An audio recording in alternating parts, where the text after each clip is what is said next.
আসসালামু আলাইকুম রহমতুল্লাহি ওয়া বারাকাতুহু। অফিসের বসকে বাধ্য করার উপায়। দেখা যায় যে অফিসের যিনি হেড থাকেন উনি অযথাই একজনের উপরে টর্চার করেন আর বাকিদেরকে সুযোগ দেন, এমন হয়ে থাকে।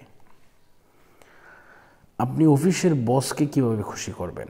অফিসের বসকে আপনি কিভাবে আপনার কবজায় নিয়ে আসতে পারবেন, আপনার মুঠোয় নিয়ে আসতে পারবেন? আপনি যদি সূরা কাউসার এইভাবে হাতে গনে গনে বিসমিল্লাহির রহমানির রহিম ইন্না আ'তাইনাকাল কাউসার ফাসাল্লি লিরাব্বিকা ওয়ানহার ইন্না শানিআকা হুয়াল আবতার, এইভাবে যদি আপনি সূরা কাউসার গনে গনে যদি আপনি 7 বার পড়েন, দেখবেন আপনার অফিসার, আপনার বস আপনার এমন পাগল হবে, আপনার প্রেমে পড়ে যাবে। আপনি যা বলবেন সে তাই শুনতে বাধ্য হবে এবং সে তাই শুনবে ইনশাআল্লাহ।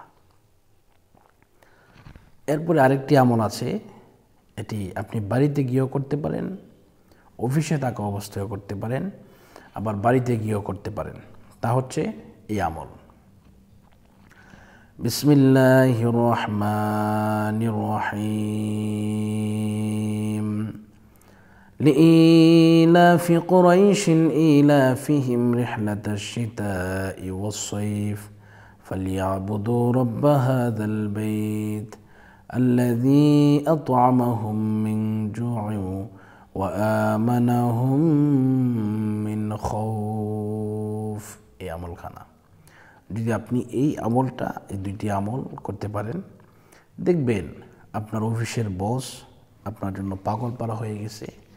আপনি যা বলবেন তাই শুনবে এবং তার মধ্যে আপনার প্রতি একটা দুর্বলতা বা একটা কমিউনিকেশন, যেটাকে বলে ইংরেজিতে, একটা ফ্রেন্ডলি একটা ভাব চলে আসবে। সে আপনি যা বলবেন তাই শুনবে এবং আপনার কথায় সে উদ্বাস করবে ইনশাআল্লাহ। তো এই আমলটি করার পাশাপাশি আপনি আপনার আশেপাশের গরিব অথবা মিসকিন যারা খেতে পায় না, যাদের খাবারের অভাব, তাদেরকে কমপক্ষে তিনজনকে এই নিয়তে আপনি পেট ভরে ভালো করে সুন্দর করে আপনি খাওয়াই দিবেন। দেখবেন ইনশাআল্লাহ আপনার সব কিছু উন্নত হবে, আপনার প্রতি আল্লাহ রাজি খুশি হয়ে যাবেন। তো আজকের মতো এই পর্যন্তই। যারা আমার চ্যানেলকে সাবস্ক্রাইব করেন নাই, করার জন্য আহ্বান করছি, আর যারা করেছেন ধন্যবাদ জানাচ্ছি। বিদায় নিচ্ছি। আসসালামু আলাইকুম রহমতুল্লাহি ওয়া বারাকাতুহু।